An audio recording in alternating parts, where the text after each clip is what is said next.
Welcome back to the Beyond the Bestseller podcast. I'm your host, Kelly Schuknecht, and today's guest is Dr. Zoe, author of Stronger in the Difficult Places, Healing Your Relationship with Yourself by Untangling Complex Shame. A little bit of words in that subtitle.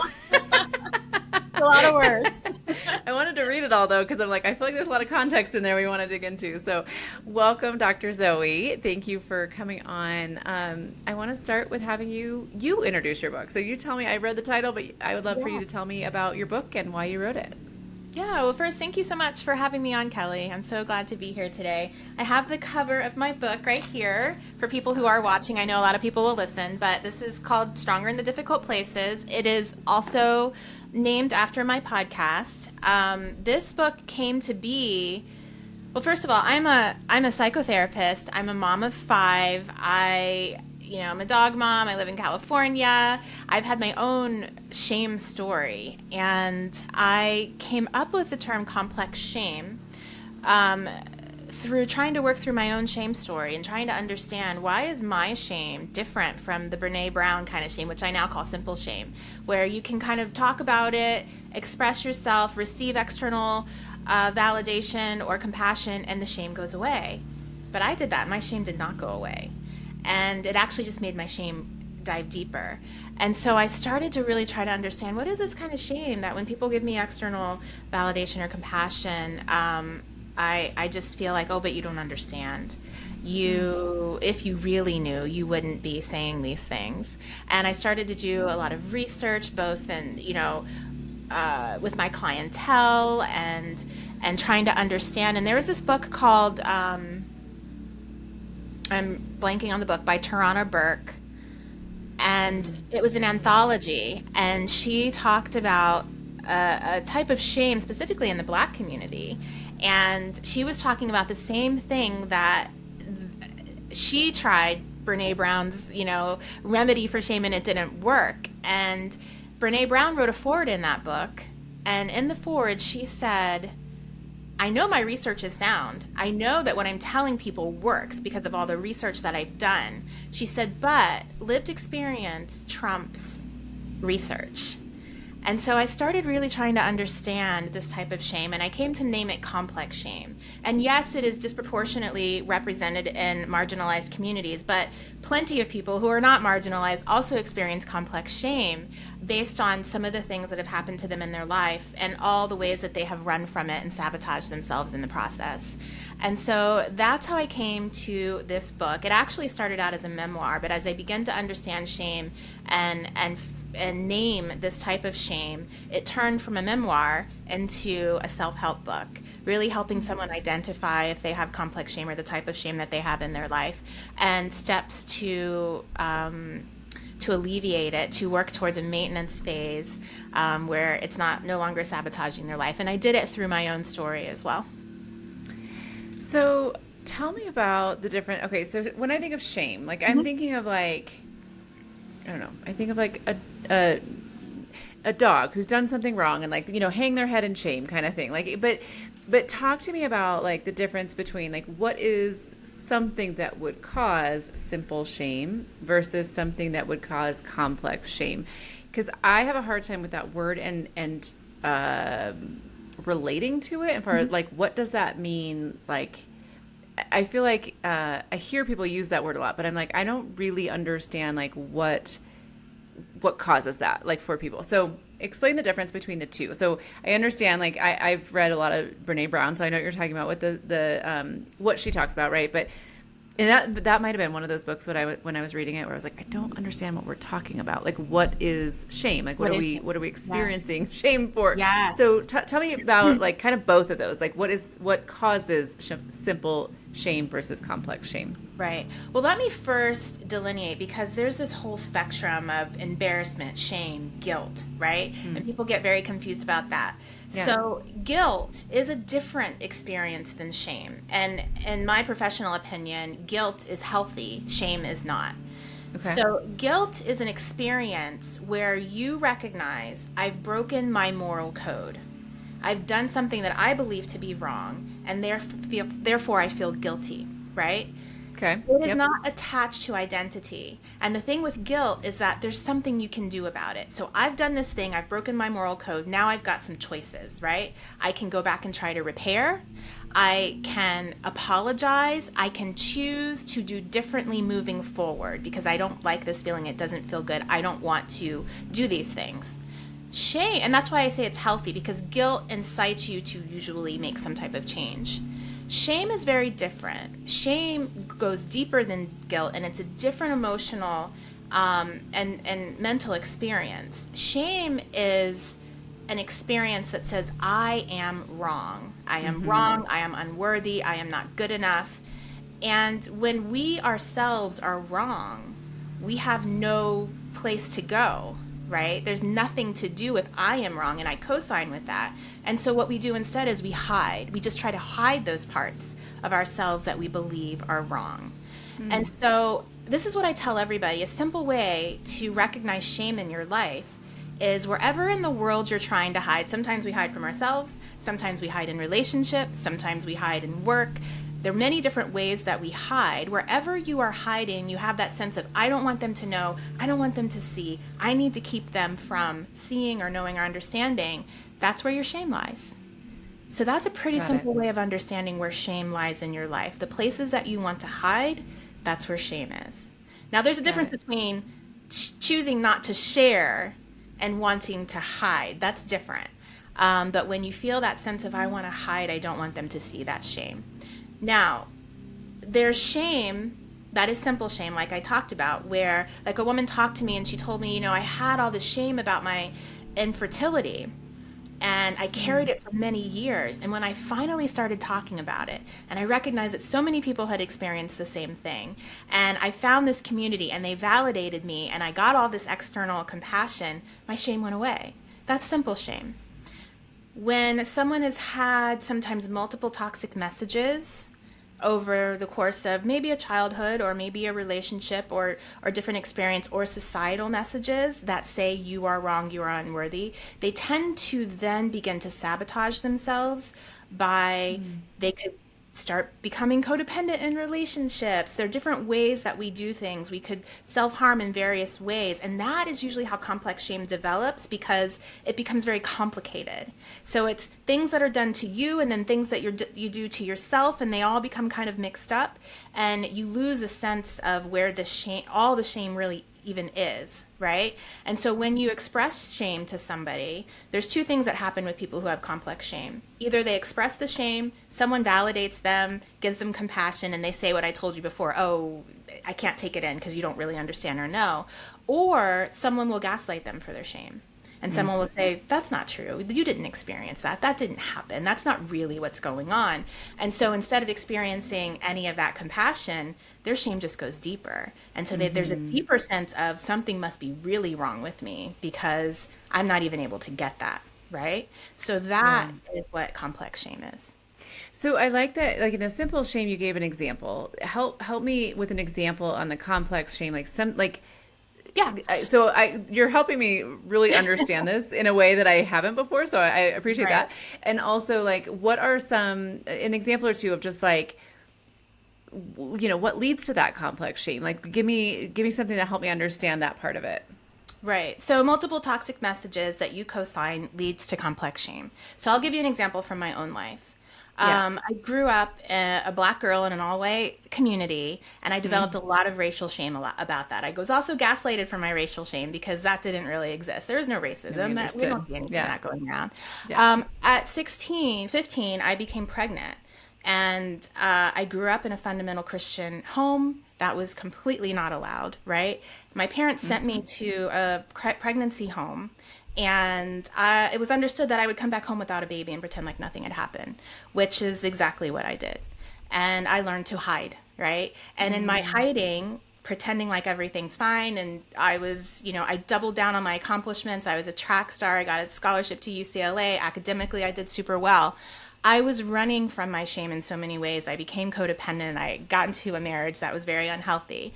And so when someone came to me, and I had so much of my shame was layered, and so much of it was interconnected with things that I had done and things that were done to me, that when someone, my therapist, would say, especially when I was grieving about my daughter that I lost to adoption, oh, that wasn't your fault. You were 15, you were 16, you didn't have any choice. But the part of me that knew all the micro choices that I made up to that point, and even the choice to place my daughter for adoption, which wasn't really my choice, but Right. I chose my parents over my child, right? It Right. just because, so I couldn't accept any of that. I Yeah. couldn't accept any of that compassion. And so for people, and I hear this with rape victims, we can Yeah. look, and the thing about therapy often is that, a victim of something as heinous as a rape will tell a story, and a therapist wants to nurture them and take care of them and help them to understand that whatever happened to them was not their fault, right? But that is really hard for a victim to often take in, because they know through the entire experience of whatever their victimization was that there were micro choices they made. Either they made a choice to fight or they made a choice not to fight. They, went to a room or they didn't. And so it's hard for their brain to accept it was not my fault. And so what we have to do is work with that. We have to work with the concept of, I know about these little things that I did that could have changed, or maybe were my fault, and allow ourselves to open up, kind of start to untangle the blame, take responsibility for the things that we think we did, and learn to forgive ourselves for those, what I call micro decisions that attach themselves to our shame. And when we're able to forgive ourselves for that, then we're able to then begin to talk about it and receive external compassion. Now, when I say forgive ourselves, a lot of people have trouble with forgiveness, and I completely understand that.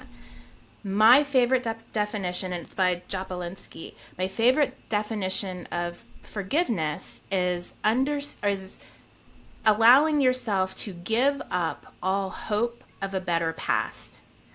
That is my best definition of forgiveness, giving up all hope of a better past. It's not attached to anyone. It's not even necessarily attached to yourself. But when you're able to give up that your past could have been different, whatever happened, whoever made the decisions they did, then it allows you to begin to move forward a little bit. And then there's acceptance and maintenance and, yeah, a process. So thank you for sharing your personal story. I'm sure you talk about it in the book, and I, in no way was pushing you to tell that. I just needed an example, and that was like a very helpful example. So you mentioned the sabotaging piece. So using your examples, because you shared that, what is how would a person possibly have been, and maybe you were doing this, but like, you've worked through these things, right? So like, if you didn't work through the things that you have worked through to heal from all of that, what are some ways that you might have been self-sabotaging, or that what it could have turned into if you hadn't worked through some of that? Does that make sense? Absolutely, yes. Plenty of people self-sabotage with addictions. Okay. A way that I self-sabotaged was with codependency. And part of that was people pleasing in an effort to receive this validation, an effort to control. If I can control everybody else's emotional experience and environment. A lot of times people think that people pleasing and codependency is weak, and it's really just being passive, but actually it's a desire to control. You control other people's emotional experience so that you feel better, right? Yeah. One of the ways that we self-sabotage, especially when we have shame, is, remember I said that shame causes you to hide. And when you hide, you don't just hide in one place. You often hide in multiple places, and one of those places is your relationships. And so if you are hiding in your relationships, especially your closest intimate relationships, when your partner, I should say, or the person loves you, and they may genuinely love you, you don't feel loved, because there's a part of you that knows, oh, but they don't really know all of me. And so you feel that the love isn't real. Whether this is conscious or not, most people, it's not really a conscious experience. And so then you respond to people in your life as if they don't love you, and you create relationship issues as a result of your shame. That's one of the ways that we self-sabotage. I talked about a lot of different types of shame in my book. One of them is imposter syndrome. We definitely sabotage ourselves in our work, in our relationships, or in our work when we have shame, because we believe that if people knew whatever, that I'm not as qualified as as they think I am, all of these things, then we tend to hide and we don't show up in the way that we should, even in our work. And people who tend to have a lot of shame don't usually rise to their full potential in their careers as a result of it. So those are the types of ways that we can begin to self-sabotage. Wow. Well, that was really helpful. Thank you for walking through all of that, because I think that it was helpful for me to understand. Like shame is, when you tell your story, it's like it's very, it's very understandable. Like, Right. yeah, I have shame over this, right? Like for me, and I've talked about this many times on my podcast because I've had a lot of therapists on, not a lot, but I mean, I've had a few therapists on, where I'm always like, I've never gone to therapy before. And like, I feel like that's something that, like like I would go to like work through just things that are going on in my mind, right? But like I've never felt like, oh, I've had this trauma experience and I need to go to therapy, right? So I think that's why shame to me has always been like, what are we like? Why? And you mentioned being from a Christian background, and I so shame is a word often. I also come from a Christian background, and I feel like shame is a word often used in the church environment. Right. And again, it's like, well, uses shame to attempt to control people. Yes. but I'm like, I don't have addiction problems. I haven't had, it's like, so I've never really understood that well. So your example, again, going back to that, is very clear, like how that is a complex shame, right? But for someone like me, what I just described to you, like what might be something that I could be experiencing some sort of, because when you mentioned imposter syndrome, I was like, oh, like, okay, I can relate to that one, right? What are some ways that people who don't think they have trauma or shame might actually be dealing with shame in their life that's holding them back in some way? So the imposter syndrome was a great example, but like, what are some other things that maybe you're not even aware, you might be self-sabotaging, or, whatever is going on for you that you're not realizing you're holding yourself back from that full potential? Right. And not everybody has complex shame. Plenty of people have complex shame, and plenty of people think that it's something else. And then everyone experiences shame. Shame goes way back to the beginning of time, and children as young as 18 months experience shame. So, just like I said, the church uses shame to attempt to control behavior. I am a Christian, but I can't even say but, and I also believe that as a person of faith, that it's my duty to also call what is happening, and what exists in the church that's not healthy. And I believe that that's one of the things. So everybody experiences shame. And like I said, the best way to figure it out is, where are you hiding? And so for you, maybe you recognize imposter syndrome. We feel body shame often, especially women. Yeah. Early on, we begin to, usually after 9 years old, girls start to experience shame about their body. And if you think about that experience of, if you're in your bedroom just lounging, maybe you don't have any clothes on, you're reading about whatever you're doing, we don't tend to feel shame in a vacuum, right? Shame is also a societal construct. And so if someone walks in your room when you're naked, all of a sudden you're going to cover up, right? All of a sudden there's that sense of shame. And for people who do believe in the Bible or believe in the story of Genesis, you can see how shame started immediately then. I don't believe that God created it, but Adam and Eve felt this sense of shame after they did whatever the sin is that they did. They ate the apple or whatever. And I do believe that shame is an evil type of force, that the purpose of shame is to disconnect us from people, because that's what shame does. It disconnects us from ourselves. It disconnects us from people. It disconnects us from our creator. That's the purpose of shame. And so whether it's imposter syndrome, feeling that sense of, I'm not good enough and I don't want people to know. Wherever you are hiding, and sometimes we have shame about our, our sexuality, about our gender. We have, shame about our race, our identity. We have shame about where we lie in societal kind of influences. There's plenty of shame that exists. And the best way for you to figure out where it is wherever you tend to hide. Mm-hmm. Yeah. And when it comes to shame, society believes that when we shame people, we fix behaviors. And so there are plenty of people who believe, oh, there's adaptive shame is what it's called in the psychology field, or healthy shame, because it makes people change behavior. But the reality is the research has shown that shame does not create behavior change. Shame just makes people hide the behavior they're already doing. Guilt is a whole nother thing, though. Sure.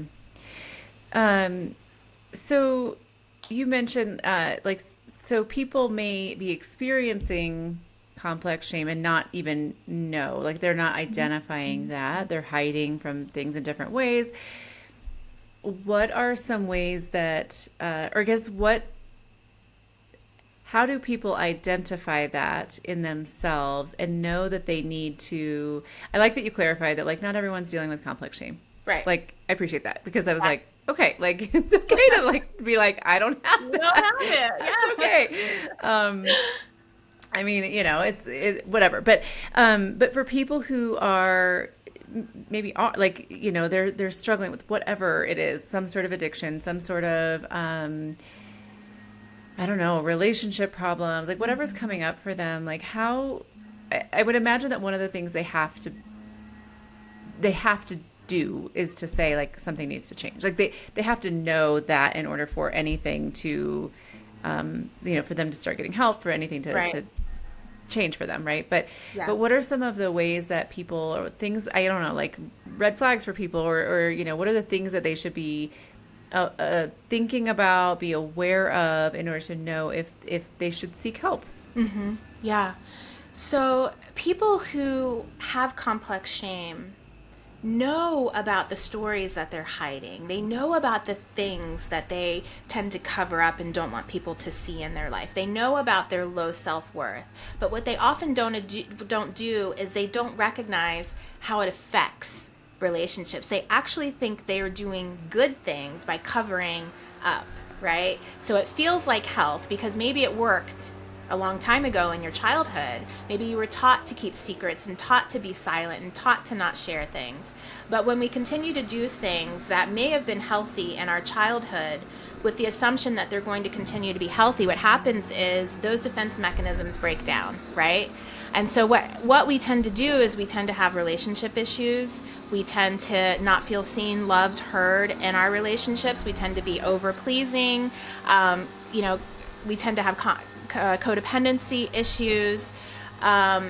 We tend to have self-worth issues. We tend to have issues at work where we are not able to figure out how to get ahead when our peers tend to be able to get ahead. So anyone out there who's listening to me right now and they have a secret or they have shame that they're hiding, they will resonate with what I'm talking about and they will go, oh, I never realized that maybe all these things that are happening in my relationships and in my work and in my personal life could be because of that. Mm-hmm. Yeah. That's super helpful. Thank you, Zoe. Mm-hmm. I was gonna ask you about the word relationship in your subtitle, but I'm rereading it now and realizing that I was thinking of it wrong. But because you said it says heal your relationship with yourself by untangling. Yeah. So I was thinking relationships, and I wanted to ask you about like how that works in it. But it's really your relationship with yourself and how you are interacting with the world, I imagine, and everyone around you. Well, I will link to this book in the show notes. So the main title, Stronger in the Difficult Places. I will link to that in the show notes. How else can people learn more from you and about you and what you do? Yeah. So, I just wanted to say that my book is, not just for people like me, because a lot of people will say, well, you have such a hard story. Like, Yeah. can I? Yeah. The reality is that yes, my story is a hard story, but in many other ways, my story is not very different from many other people's. And I do share a lot of vignettes and explanations of clients and their stories and how they came to shame and how they came out of shame. But people can find me at my website, Dr. Zoe Shaw, DrZoeShaw. I'm also on Instagram at the same name. I have a podcast called Stronger in the Difficult Places. And I would love to offer your audience the first chapter of my book so they can read it and see if that's for them. Love that. I think you're the first person that has done that. First author on my podcast so far who's done that. Wow. So I love that. So yeah, we will include that in the show notes as well. And, just want to mention, or I guess I just want to ask maybe, so if somebody is experiencing those things, they can reach out, learn more from you.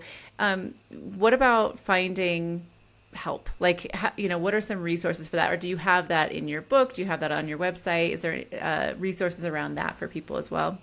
Yeah, I don't know that I have any resources necessarily for help in my book. I am a practicing therapist, and I'm also a coach, a relationship coach outside of California. And so I am available for sessions if someone wants to reach out to me. Sometimes just following my podcast or even following my Instagram. I give a lot of really good information regarding codependency and complex shame. So that might be a good place to start. That's great. So you do, you see therapy clients online? Yes, I do. Okay, that's great. That's good to know. Okay, well, great. We will share all of that in the show notes. And Zoe, thank you for coming on. I did tear up for a second when you told your story because that's like heartbreaking just hearing you talk about that. So yeah, thank you for sharing that. And I'm sure that is something that is challenging for you to constantly be telling that story. But I appreciate you sharing that with us and helping other people who are dealing with whatever their complex shame is and learning how to get help. So thank you for that. Well, thank you. Thank you so much for having me on, Kelly. Looking for a community of women writers to support and inspire you on your journey? Join the Author Power Circle. Connect weekly with fellow authors, stay accountable, and move your book forward in an encouraging community. Learn more at kellyschuknecht.com.